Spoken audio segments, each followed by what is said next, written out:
Hello, my beautiful, gorgeous dance baby, and welcome to another episode of More Than Dance. Today, we are talking about rest, recovery, and reflection, the three R's. And the reason why we're discussing this is because we are always active as dancers, and sometimes it's important to play some defense, right? So today I'd like to introduce to you just a scenario. If you're a beginner dancer and you're learning dance right now, you might not have experienced this, but back in the day when we were competing dance, we would do days of dance, like back to back. Like we would have our normal rehearsal, normal schedule, and then we would go into a competition weekend and we would have hours upon hours of dance. And, we were kids, so it like didn't make a big deal. It wasn't a big deal. Like our bodies could handle it. Like I don't ever remember being so tired I couldn't dance. I just don't remember feeling like, oh, gotta go home. I always remember wanting more, craving more, wanting to dance more hours. It's kind of like when you're like at the pool and like your parents are like, oh, time to go. And you're just like, no, like I don't want to. Or if you're at the beach, like that feeling of no, like, so when it would be time to like leave that weekend or be done with all the stuff that we were learning, it was kind of sad because that was the end of something that we were looking forward to. Yeah, it just like meant, okay, like when's the next one? When do we get to dance this much again? So even now, I got to have this like special day in January when I went to New York City with Josh, and I just made one of the days all about dance. And it was funny because I went in there and I was like, I'm just going to take a class. And I was just like, no, I just cannot leave. I don't want to. I want to take more classes. I just want to absorb everything that there is to absorb here, which is a lot. And I'm grateful for days like that because it feels like I'm living in that competition lifestyle again. Now I'm not competing, but the hours and the commitment and like the nonstop, like, oh, like have something quick to eat in between classes and then go back and do it again. And yeah, like the body is different now that I'm not a child. As we know, we talked about that before. And I come to this realization often where I realize, okay, like I'm an athlete and my body needs extra care to keep up. And we also talk about longevity so much, especially as adult dancers, because this is something I wish to incorporate in my life until I'm dead. So I think it's going to be possible because I have a tendency to listen to my body. And I know some of you need help with that. I know some of you have come to me like, how do you know like when to back off? Like you just listen.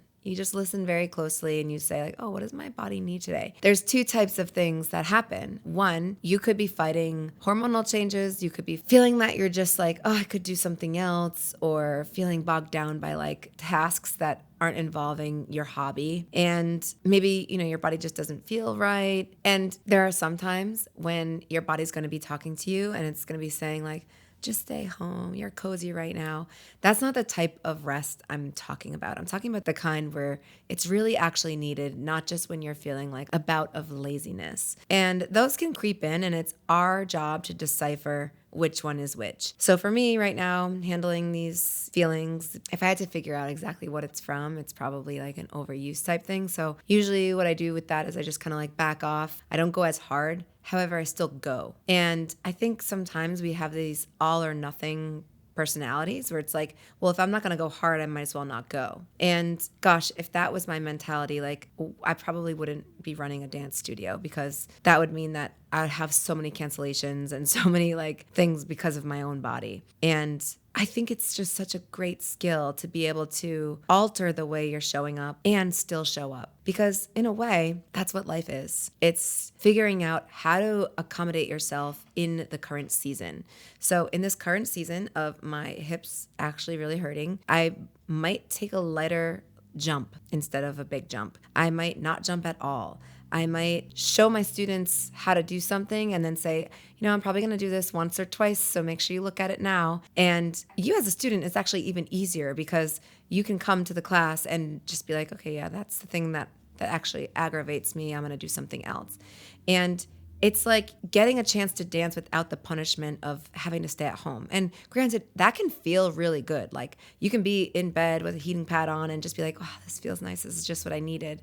And also sometimes what we need is to let the blood flow, is to let things move around, is to let our body and our muscles like work together to be like, oh, like I always like think of the muscles as people and they're just like, oh my gosh, like Chrissy needs us.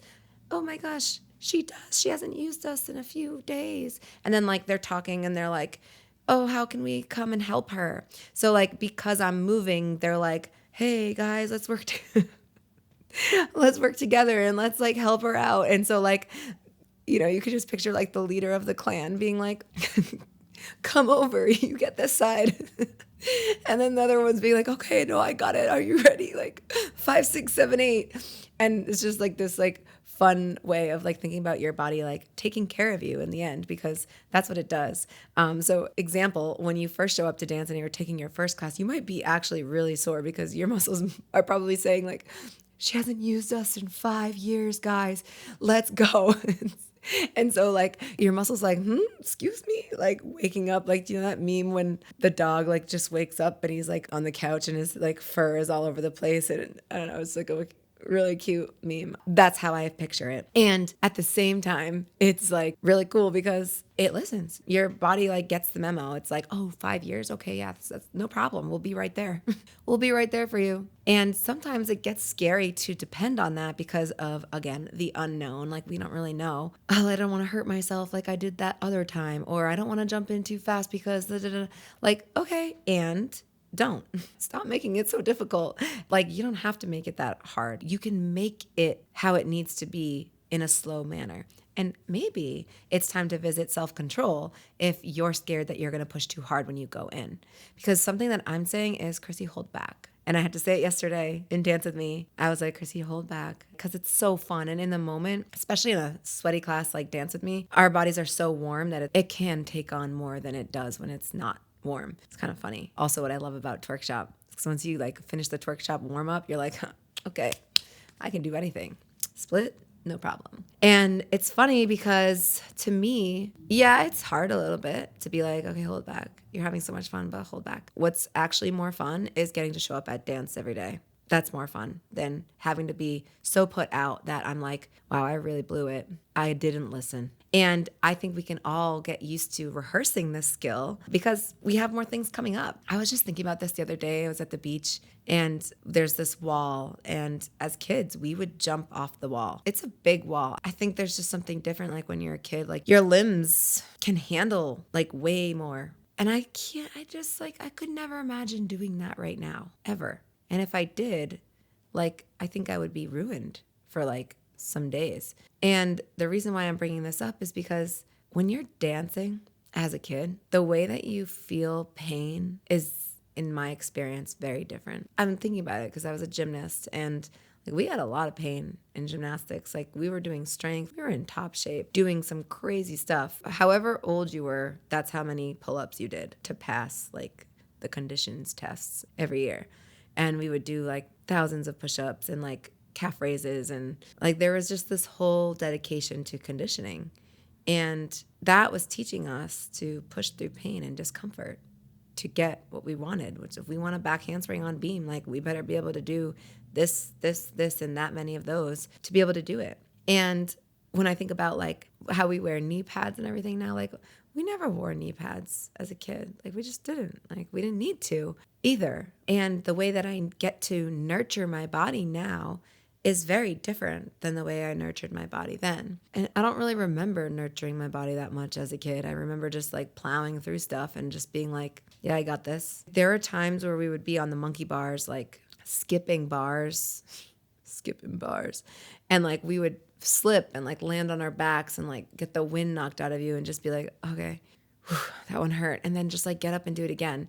And now it's the same. And it's just as like what I remember, like older people telling me like, wait till you get older, it's going to be. And yeah, it's true. And also like, you don't have to feed into it that much. Like you get to still be like, okay, cool. Like you're older now and you get to still dance. That's one of my pet peeves is when people say like, I'm old, I can't dance. I'm like, oh, okay. So you're one of those, you're a weakling.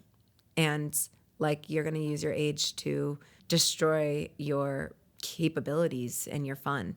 And I think the proper way to say it is I'm older and I get to take care of my body differently when I dance. How about that? Because you're still leaving the door open for you to dance if you really wanted to.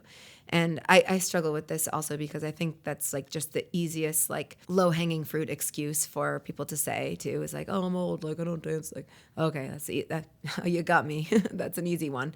Then the next easiest one I bet you can probably guess is, oh, like the money, the investment. Oh, I don't have money. Okay. I saw you at the bar getting like, shots of this and you went on vacation. So there's play money there. It's just what you value. And something that I think about too is just like keeping the doors open for the stuff that is going to actually serve you. And we already know dance serves in so many ways. When we think of like the wheel of life, it's like your community and your social engagement, your hobbies, your fun, could even be like your service, because sometimes we do like fundraisers. I can't tell you how many fundraisers we've done with dance, Dancing for a Cure, Dancers Against Cancer. And then sometimes dance can fill the bucket of like movement and your fitness, and it can just fill that category. And then obviously art. I love dance because it just fills up so many buckets for us, and it allows us to really experience so much of the world with dance. Like, think about the times that I've traveled and I've danced, and it's just like one unifying language because everyone can move if they let themselves, right? So when we think about longevity and resting and recovery, yeah, it's important to know that like things might hit different than they did when you were XYZ. And also, that doesn't necessarily need to mean something. It can also just mean like, okay, like here it is. This is me as an older person dancing. This is me in my blank age dancing. I have students that come to the studio and, they're in their, 50s, 60s. We've got someone in their 80s that comes on a regular basis. And does that class look different? Yeah, it does. And is that person still coming to dance weekly and keeping it in their schedule? Yes, it does. Does the recovery process look different? Maybe, or it could look the same. The recovery process is going to look a lot like this. One, we want to consider that we are thinking about recovery physically and recovery mentally. So when we have the option to dance in the second function, which means we're inviting more meaning into our dance versus dance for entertainment art in the first function, right?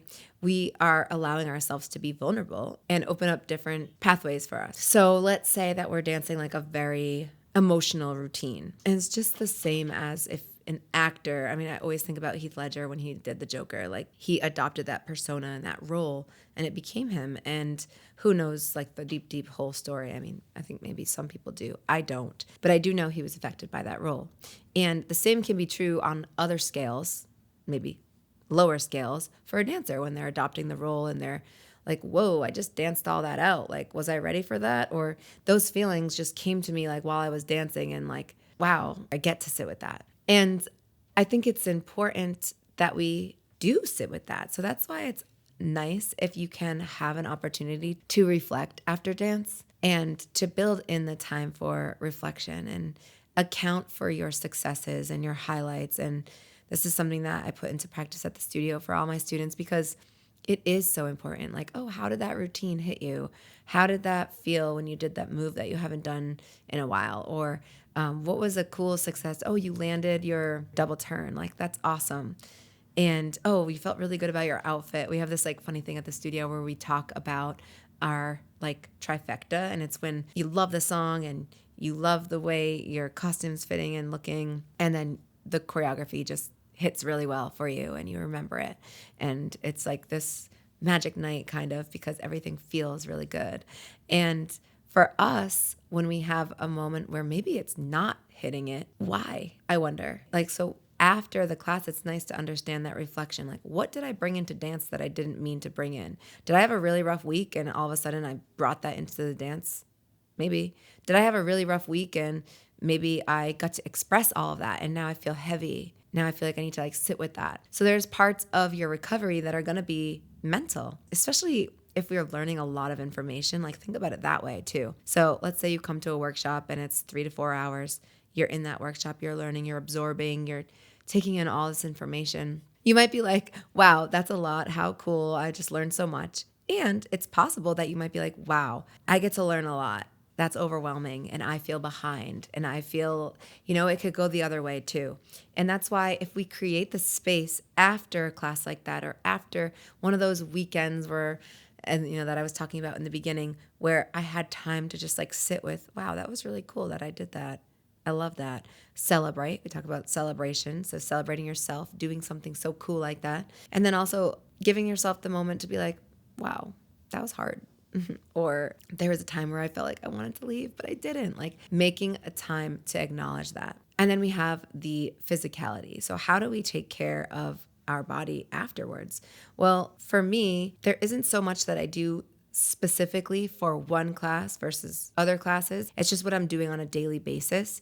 And I can only truly talk about myself because I am not a physical therapist. I'm not a doctor. I can't quite recommend everything from a standpoint like that. But there's certain things that I do that have helped my body. And one of those is I do enjoy a heat pad, especially if I'm sore. I do take a minute to like put my feet up a little bit, just some type of elevation is really nice. Anytime I can get Josh to massage my feet is always going to help, because when I'm standing in heels for hours on end, it's like the only thing I really feel like can like make them feel better is like the exact opposite position of that. So like getting the foot to be flat, maybe flexed, having like pressure put into like specifically the balls of my feet down into the bottom of the plantar. I love that. My calves will get sore for a couple different reasons. One, I had surgery like right where my calf is, and they like moved the calf. It still feels sore from that surgery, believe it or not. So like that calf especially, I go harder with like if I need to do any massaging or stretching. And the other calf, same thing, like hanging off of a stairwell and just like letting the heel drop. I just love that. And then slightly bending the knee.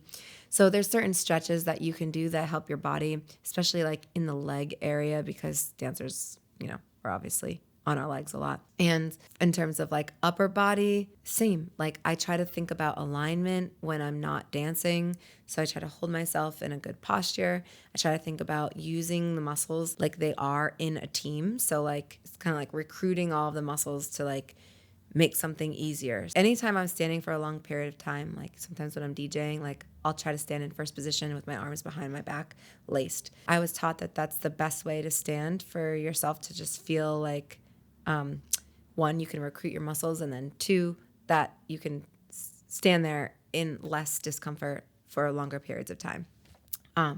So those types of things, yes, consider those. And then another thing to think about too is like, did you do stuff before the class that's helpful? And we talked a little bit about this when we did the podcast on getting ready for a performance.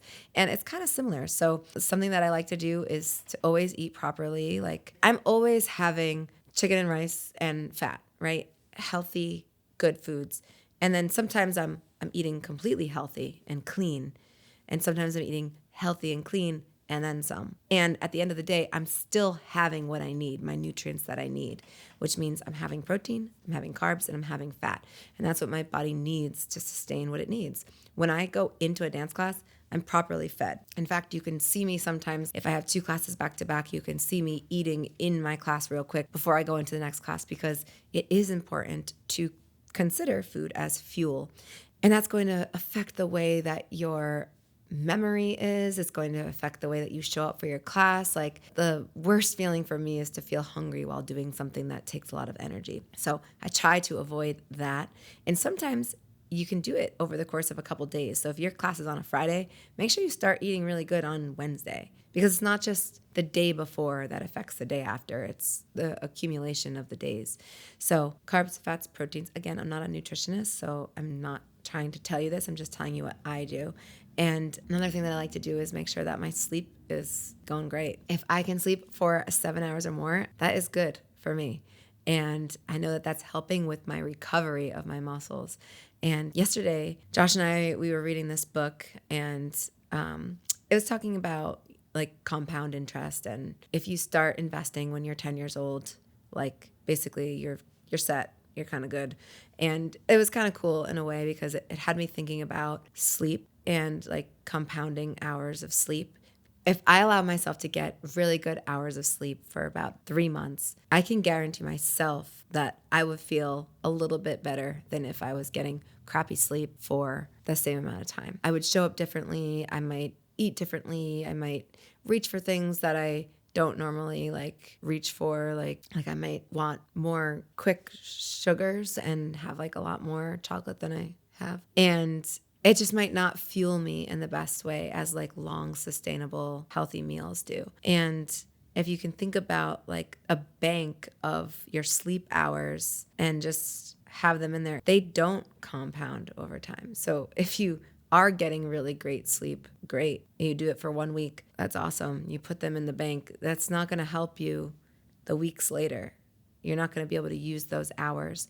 So it's like very different than with compounding interest. So like all this great sleep that I'm getting right now, potentially, that's good for right now. It's not going to be good for later. Other things might help, like sleep helps with, your skin, your hydration, your ability to keep your cortisol hormone lower.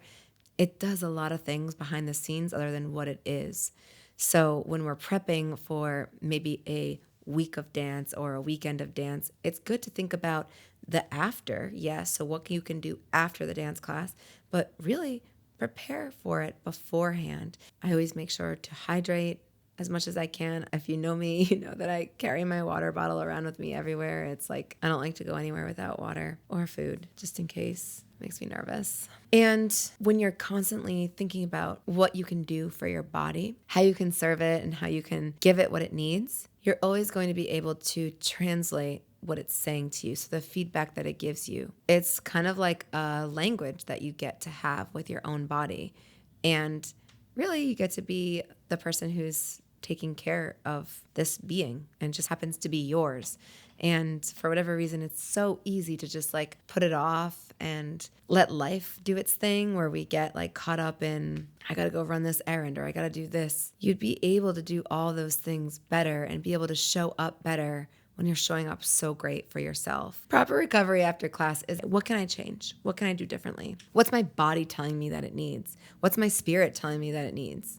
And then sometimes it's listening and then making your adjustments as needed. And sometimes it's that you feel stuck because you're living the people pleaser life. And when you're living the people pleaser life, you're pleasing actually no one. We talked about this. You think you're pleasing everyone, but everyone can kind of see through it that something's not right. And it's not pleasing them. It's definitely not pleasing you. Taking that time to journal, to reflect, and you have, I'm talking about you as a dancer. And if you're listening to this and you're not a dancer, that's good too. Like, I'm happy that you're here, and I'm happy that you're taking note of these things that so relate to everything. Dance is just my way of communicating these very big life reflections. And when you have those opportunities to reflect, you get to say, okay, well, like, what felt strong? What felt off? You get to say, like, oh, was I present during that? Was I spiraling? Was I anxious about something? What was it? I wonder why I don't get anxious about that, but I did today. And that must be because yesterday I found out that other thing. Like, just having this awareness, like temperature reading, where you're just like always calculating like all the stuff that's going on, because a lot happens in an hour, a lot happens in a day, and then a lot happens in a week. So if we're making time to do that, we're getting to do something with all the knowledge versus it just staying stagnant in our bodies. Sometimes we need to close the loop. So like another thing too is like, if we have just a bunch of things popping up and none of them settle or none of them have a place to go, it's kind of like having like a bunch of, water bottles open and you never finished one. Just finish one first and then go to your next one. Also, it will be more organized that way. And you'll have more answers. And just the other thought too of like, when we do rest and we do come to that moment, remember we talked before about like our body will play a trick on us and they'll be like, you got to rest. And it's like, you're just being lazy. Like, you don't need to rest right now. You need to go harder now, or you can still go now, or you can still go and go lightly. We get to decipher all of those things. It's kind of hard to, a little bit. It can be difficult. Like, should I go? Sometimes you can like ask, someone who knows you and loves you, like, hey, I'm thinking about doing this. Like, what do you think? They can be like, well, you told me that your body was like really hurting, and didn't you just hurt your hip last week? And then you can be like, oh yeah, I forgot about the hip. You get to decipher it. And we don't want to confuse rest with regression, because if we have a night at the studio where we don't perform our very, very best, that doesn't necessarily mean that we were tired. It doesn't necessarily mean that we did badly. It just means that like that's how the cards played out. So now what we can do with that information is just say, okay, like understand that everything ebbs and flows. Maybe it has to do with something that has to do with something else, but also maybe there is no lesson to be learned from it. Maybe it just is. And sometimes that's just the best way to look at it, is just that just is what it is. And now let me move on. Sometimes when you have an expectation of showing up the way you want to show up at dance, it can be very different, because that's not how your body's about to show up. And because our expectations are so set to be a certain way, it can be hard to accept the way that your body is showing up. And when that happens, we get to make room for it. And we get to say like, okay, well, you're moving, you're breathing, you're stretching, the blood's flowing. These are all good things. Recovery never is supposed to mean that you're broken. It just means that things are processing and things are in motion. And if you find yourself feeling like you need to maybe disappear after dance, or like you ever just like jump into something so hard and you're just like completely committed and you go, maybe like 5 times a week and you do it for a while, and then your body is just like, okay, I'm done. And then you maybe never come back. I've had students that have done that before at the studio, and I'm like, where'd they go? It's like this too much, too fast type of thing. Like their body didn't get acquainted. It didn't get adjusted to it. And maybe they didn't get a chance to consider all of the other things that we just talked about in terms of resting and reflection. So it became this thing about avoiding versus accepting it and bringing it into their life and keeping it for the long haul. So the last thing that I want to talk about is how your recovery style is a mirror for your life. And I mean, dance is the biggest mirror. It's just going to show us everything, and we get to look at it. So you can ask yourself these questions. Do you numb out when you recover? Do you guilt trip yourself? Do you have that situation where you're like, you feel guilty for resting?